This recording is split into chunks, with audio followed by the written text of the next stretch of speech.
Guys, welcome back to my channel. ഞാൻ ഉൾപ്പെടെ പലരും ഫേസ് ചെയ്യുന്നൊരു പ്രോബ്ലമാണ് പഠിക്കാനിരിക്കുമ്പോൾ ഉറക്കം വരിക എന്നുള്ളത്. എന്തുകൊണ്ടാണ് ഇങ്ങനെ ഉറക്കം വരുന്നത്? നമ്മളൊരു പുതിയ മൂവി കാണുമ്പോഴോ അല്ലെങ്കിൽ നമുക്ക് ഇഷ്ടപ്പെട്ട ഒരു ഗെയിം കളിക്കുമ്പോഴോ നമുക്ക് ഈ ഒരു സ്ലീപ്പി ഫീലിംഗ് ഉണ്ടാവുന്നില്ല. Why it is happening in the case of studying only? അതിനൊരൊറ്റ റീസണേ ഉള്ളൂ: we are not enjoying the process. Movie കാണുന്ന ടൈമിൽ നമ്മൾ ഭയങ്കര എക്സൈറ്റഡ് ആയിരിക്കും. അടുത്ത സീനിൽ എന്താ നടക്കാൻ പോകുന്നത് എന്നുള്ളൊരു എക്സൈറ്റ്മെൻറ്റ് കാണും. ഗെയിം കളിക്കുന്ന ടൈമിലായാലും നമ്മൾ നല്ല അലേർട്ടായിരിക്കും. ബട്ട് ഈ കാര്യങ്ങളൊന്നും പഠിത്തത്തിൻ്റെ കാര്യത്തിൽ നടക്കുന്നില്ല. That's why we are getting sleepy easily. നമ്മുടെ ബ്രെയിൻ എന്ന് പറയുന്ന ഒരു ഹൈലി എനർജി ഡിമാൻഡിങ് ഓർഗനാണ്. അപ്പോൾ നമ്മുടെ ഫിസിക്കൽ സ്റ്റേറ്റും മെൻ്റൽ സ്റ്റേറ്റും ആക്റ്റീവ് അല്ലാതിരിക്കുന്ന ടൈമിലാണ് നമുക്ക് ഈ സ്ലീപ്പി ഫീലിംഗ് അനുഭവപ്പെടുന്നത്. നമ്മൾ ഒരുപാട് ടൈം കോൺസെൻട്രേറ്റ് ചെയ്തൊരു ടോപ്പിക്ക് പഠിക്കുകയെന്നുണ്ടെങ്കിൽ അല്ലെങ്കിൽ ഒരു കാര്യത്തിൽ കോൺസെൻട്രേറ്റ് ചെയ്തിരിക്കുമ്പോൾ that may lead to mental exhaustion. നമുക്ക് മെൻ്റലി നമ്മൾ എക്സോസ്റ്റഡ് ആവാൻ ചാൻസ് ഉണ്ട്. ആ ടൈമിലും നമുക്ക് സ്ലീപ്പി ഫീലിംഗ് അനുഭവപ്പെടാറുണ്ട്. I am going to tell 8 tips to avoid this sleepiness while studying. First tip വന്നിട്ട് മേക്ക് സ്റ്റഡിയിങ് ആക്റ്റീവ്. നമ്മൾ കൂടുതലും ഇരുന്നിട്ടാണ് പഠിക്കാറല്ലേ. ഒരു ഹാഫ് ആൻ അവർ പഠിച്ചിട്ട് ഒരു 5 മിനിറ്റ്സ് ബ്രേക്ക് എടുക്കുക. ആ ബ്രേക്ക് എടുക്കുന്ന ടൈമിൽ വെറുതെ ഫോണിൽ കയറി സ്ക്രോൾ ചെയ്യാതെ ജസ്റ്റ് മൂവ് യുവർ ബോഡി. നിങ്ങൾ പഠിക്കുന്ന സ്ഥലത്ത് നിന്ന് എണീക്കുക, എന്നിട്ട് ബോഡിക്ക് എന്തെങ്കിലുമൊക്കെ മൂവ്മെൻറ്റ്സ് കൊടുക്കുക. ഒന്നീ നടക്കുക, അല്ലെങ്കിൽ ജസ്റ്റ് ജമ്പ് ചെയ്യുക, വേറെ എന്തെങ്കിലും ആക്ടിവിറ്റീസ് ചെയ്യുക. അങ്ങനെ എന്തെങ്കിലും മൂവ്മെൻറ്റ്സ് ബോഡിക്ക് കൊടുക്കുക. വേറെ അതുകൂടാതെ ചെയ്യാൻ പറ്റുന്നത്, നിങ്ങൾ പഠിക്കുന്ന ടൈമിൽ ഉറക്കെ വായിച്ച് പഠിക്കുക. റീഡ് എലൗഡ്. നമ്മൾ അങ്ങനെ ഉറക്കെ വായിച്ച് പഠിക്കുമ്പോൾ നമ്മൾ ബ്രെയിൻ അലേർട്ടാവും. ഓക്കെ, എന്തോ കാര്യമായിട്ട് ചെയ്യുന്നുണ്ടെന്നൊരു ഫീലിംഗ് ബ്രെയിനിന് വരും. സെക്കൻഡ് ടിപ്പ് വന്നിട്ട് ലെറ്റ് ദെയർ ബി ലൈറ്റ്. ഒരിക്കലും ഒരു അരണ്ട വെളിച്ചത്തിരുന്ന് പഠിക്കാതിരിക്കുക. നല്ല വെളിച്ചമുള്ളൊരു സ്ഥലത്തിരുന്ന് പഠിക്കുക. ദാറ്റ് മീൻസ് ഒരു കണ്ണഞ്ചിപ്പിക്കുന്ന വെളിച്ചത്തിരുന്ന് പഠിക്കുക എന്നുള്ളതല്ല. അത്യാവശ്യം നല്ല വെളിച്ചത്തിരുന്ന് പഠിക്കുക. നമ്മൾ കണ്ണിന് കൂടുതൽ സ്ട്രെയിൻ കൊടുത്ത് നോക്കേണ്ട ഒരു അവസ്ഥ വരാതിരിക്കുക. തേർഡ് ടിപ്പ് വന്നിട്ട് കീപ്പ് യുവർ ബാക്ക് സ്ട്രെയിറ്റ്. നമ്മളിങ്ങനെ വളഞ്ഞു കുത്തിയിരുന്ന് പഠിക്കുമ്പോൾ നമ്മളെ ബോഡി വിചാരിക്കും ഓക്കെ നമ്മൾ റിലാക്സിങ് മോഡിലോട്ട് പോയിക്കൊണ്ടിരിക്കുകയാണ്, നമുക്ക് കുറച്ച് നേരം ഉറങ്ങാം എന്നൊരു ഫീലിംഗ് ബോഡിക്ക് വരും. ആ ഒരു ഫീലിംഗ് കൊടുക്കാതിരിക്കുക. നമ്മൾ പഠിക്കുന്ന ടൈമിൽ നേരെ നിവർന്ന് ബാക്കൊക്കെ സ്ട്രെയിറ്റ് ആക്കി വെച്ചിട്ട് പഠിക്കാനിരിക്കുക. ഫോർത്ത് ടിപ്പ് വന്നിട്ട് ഹൈഡ്രേറ്റ് ഹൈഡ്രേറ്റ് ഹൈഡ്രേറ്റ്. നന്നായിട്ട് വെള്ളം കുടിക്കുക. നമ്മൾ പഠിക്കാനിരിക്കുന്ന ടൈമിൽ ഒരു ബോട്ടിൽ വെള്ളം നമ്മൾ അടുത്ത് വെച്ചേക്കുക. എന്നിട്ട് പഠിക്കുന്ന ടൈമിൽ ഇടയ്ക്കൊക്കെ സിപ്പ് ചെയ്തുകൊണ്ടിരിക്കുക.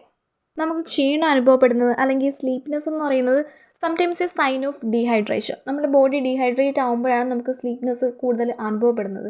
അതുകൊണ്ട് നന്നായിട്ട് വെള്ളം കുടിക്കാം. വെള്ളം കുടിക്കുന്നത് നമുക്ക് നന്നായിട്ട് പഠിക്കാൻ എഫക്റ്റീവ് ആവുന്നത് മാത്രമല്ല, നമ്മുടെ സ്കിന്നൊക്കെ ബ്രൈറ്റൻ ആവും, നല്ല ഹെൽത്തി ആയിട്ടിരിക്കും നമ്മുടെ ബോഡി. വെള്ളം കുടിക്കുന്ന കാര്യത്തിൽ നല്ല ഇമ്പോർട്ടൻസ് തന്നെ കൊടുക്കുക.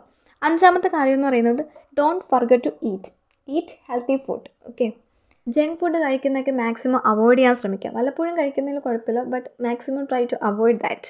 ആൻഡ് നമ്മളിപ്പോൾ ഹെവി ആയിട്ട് ഫുഡ് കഴിക്കുമ്പോഴും നമ്മളിപ്പോൾ ഒട്ടും തീരെ ഫുഡ് കഴിക്കാതിരിക്കുന്ന ടൈമിലായാലും you might find yourself dozing off. നമ്മൾ ഭയങ്കര എക്സോസ്റ്റഡ് ആയിട്ട് ഫീൽ ആവും, ടയേർഡ് ആവുന്ന പോലെ നമുക്ക് ഫീൽ ആവും. പെട്ടെന്ന് നമ്മൾ ഹെവി ആയിട്ട് ഫുഡ് കഴിച്ചിട്ട് നമുക്ക് ഉടനെ പോയി കിടന്നുറങ്ങാൻ നല്ല സുഖമാണ്. അങ്ങനെ ചെയ്യാതിരിക്കുക. ഒരു ഹെൽത്തി ഡയറ്റ് ഫോളോ ചെയ്യാം. ഏഴാമത്തെ ടിപ്പ് വന്നിട്ട് നിങ്ങളിപ്പോൾ ഒറ്റയ്ക്ക് പഠിച്ചിട്ടും നിങ്ങൾക്കൊണ്ട് പറ്റുന്നില്ല, ഭയങ്കര സ്ലീപ്നെസ് ആണ്, സ്ലീപ്പി ഫീലിംഗ് ആണ് പഠിക്കുമ്പോൾ എന്നുണ്ടെങ്കിൽ സ്റ്റഡി വിത്ത് യുവർ ഫ്രണ്ട്സ്.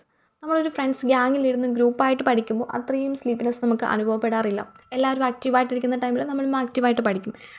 നിങ്ങൾക്ക് ഈ ടിപ്സ് ഒന്നും ഫോളോ ചെയ്തിട്ടും ഒറ്റയ്ക്കിരുന്ന് പഠിക്കാൻ പറ്റില്ല, കമ്പൈൻ സ്റ്റഡിയൊക്കെയാണ് കുറച്ച് പേർക്ക് കംഫർട്ടബിൾ ആയിരിക്കും.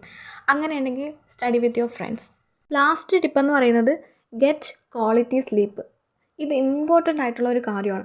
കാരണം ഒരു 7 to 8 hours ക്വാളിറ്റി സ്ലീപ്പ് എന്ന് പറയുന്നത് പഠിക്കുന്ന ഒരു കുട്ടിയെ സംബന്ധിച്ച് അല്ലെങ്കിൽ പഠിക്കുന്ന ഒരു വ്യക്തിയെ സംബന്ധിച്ച് വളരെ ഇമ്പോർട്ടൻ്റ് ആയിട്ടുള്ള കാര്യമാണ്. ക്വാളിറ്റി സ്ലീപ്പ് എന്ന് ഉദ്ദേശിക്കുന്നത് നിങ്ങളിപ്പോൾ 10-11 hours കണ്ടിന്യൂസ് ആയിട്ട് ഉറങ്ങുന്നതല്ല. ഒരു ഡിസ്ട്രാക്ഷനും ഇല്ലാതെ നിങ്ങൾ ഉറങ്ങുന്നതിനെയാണ് ക്വാളിറ്റി സ്ലീപ്പ് എന്ന് പറയുന്നത്. കാരണം നമ്മൾ ഉറങ്ങുന്ന ടൈമിലാണ് നമ്മൾ ബ്രെയിൻ അതിൻ്റെ പണി തുടങ്ങുന്നത്. നമ്മൾ അത്രയും നേരം പഠിച്ച കാര്യങ്ങളെല്ലാം പ്രോപ്പറാക്കി അറേഞ്ച് ചെയ്ത് സ്റ്റോർ ചെയ്ത് വെക്കുന്നത് നമ്മൾ ഒരു ക്വാളിറ്റി സ്ലീപ്പ് നമ്മളെ ബോഡിക്ക് കൊടുക്കുന്ന ടൈമിലാണ്. അതുകൊണ്ട് ഒരു 8 hours ഉറങ്ങാൻ ശ്രമിക്കുക. ഇപ്പോൾ 8 hours പറ്റിയില്ല, നമുക്ക് കൂടുതൽ അവേഴ്സ് ഇരുന്ന് പഠിക്കണമല്ലോ, എങ്കിൽ ഒരു 6 to 7 hours എങ്കിലും മാക്സിമം ഒരു ക്വാളിറ്റി സ്ലീപ്പ് കൊടുക്കാൻ ശ്രമിക്കുക. These are the 8 tips. And നിങ്ങൾക്ക് വേണമെങ്കിൽ നിങ്ങൾ ഇപ്പോൾ ഭയങ്കര ഡൗൺ ആയിട്ട് ടയർഡായിട്ട് ഇരിക്കുന്ന ടൈമിൽ മോട്ടിവേഷണൽ വീഡിയോസൊക്കെ കാണാം. That is also helpful. And നീ പഠിച്ചുകൊണ്ടിരിക്കുന്ന ടൈമിൽ, ഇപ്പോൾ മാത്സ് പഠിക്കുന്ന ടൈമിൽ നമുക്ക് ഒരുപാട് നേരം ചെയ്ത് പഠിക്കുമ്പോൾ നമുക്ക് ടയേർഡ് ആവുന്ന ടൈമിൽ വേറെ എന്തെങ്കിലുമൊക്കെ കേട്ട് പഠിക്കുക, അല്ലെങ്കിൽ വായിച്ചു പഠിക്കുക, ഹിസ്റ്ററി പഠിക്കുക, അങ്ങനെ എന്തെങ്കിലുമൊക്കെ. Change the topic. ഓക്കെ, ഒരു ടോപ്പിക്ക് നമ്മൾ ബോറിംഗ് ആയിട്ട് തോന്നുമ്പോൾ അടുത്ത ടോപ്പിക്കിലോട്ട് ചേഞ്ച് ചെയ്യാം. ഇങ്ങനെയൊക്കെ ചെയ്യുന്നത് ഒരു പരിധി വരെയൊക്കെ നമ്മുടെ സ്ലീപ്നെസ് അവോയ്ഡ് ചെയ്യാൻ വേണ്ടിയിട്ട് ഹെൽപ്പ് ചെയ്യാറുണ്ട്. പിന്നെ പഠിക്കാനിരിക്കുമ്പോൾ ഒട്ടും പറ്റുന്നില്ല, ഭയങ്കര സ്ലീപ്പി ഫീലിംഗ് ആണെന്നുണ്ടെങ്കിൽ just get a cold shower. നന്നായിട്ട് പോയൊന്ന് കുളിക്കുക, നല്ല തണുത്ത വെള്ളത്തിൽ കുളിക്കുക. അപ്പോഴേ നമുക്കൊരു ഫ്രഷ് ഫീലിംഗ് കിട്ടും. പിന്നെ നടന്നുകൊണ്ടൊക്കെ പഠിക്കുക, ജസ്റ്റ് മൂവ് ചെയ്തൊക്കെ പഠിക്കുക. ഇങ്ങനെയൊക്കെ കുറച്ച് ടിപ്സൊക്കെ ഇൻക്ലൂഡ് ആക്കി നോക്കുക നിങ്ങൾ പഠിക്കുന്ന ടൈമിൽ. ഇത്രയും നമുക്ക് നല്ല സ്ലീപ്പി ഫീലിംഗ് അനുഭവപ്പെടുമ്പോൾ ഇങ്ങനെയൊക്കെ ചെയ്ത് നോക്കുക. You can see the difference. So that's for today. You guys think this video is useful? Please consider subscribing my channel and see you guys in the next video. Bye bye.